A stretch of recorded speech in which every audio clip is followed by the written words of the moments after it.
તો અમદાવાદમાં 14 કરોડ રૂપિયાના ડ્રગ્સ સાથે યુવક ઝડપાયો છે। 14 કરોડનું એમડી ડ્રગ્સ લઈને આવેલા યુવકની ધરપકડ કરાઈ છે। 7 કિલો ડ્રગ્સ સાથે પકડાયેલા યુવક જયપુરમાં ડિલિવરી કરવાનો હતો। ગેટકો પાવર સ્ટેશન પાસેથી સાજીદ નામના શખ્સની ધરપકડ થઈ। જયપુરથી જથ્થો લઈને મુંબઈ પહોંચાડવાનો હતો। જયપુરથી મુંબઈની સીધી બસ ન મળતા અમદાવાદ આવ્યો હતો।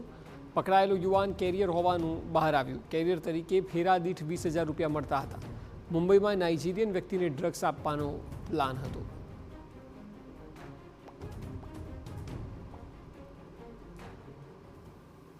આના સંપર્કમાં હતા। આ ક્યુબેન નામના જે નાઇજીરિયન છે આ દ્વારા આને કેરિયર તરીકે યુઝ કરવા ખાતર એડવાન્સ 10,000 રૂપિયા આપવામાં આવેલ।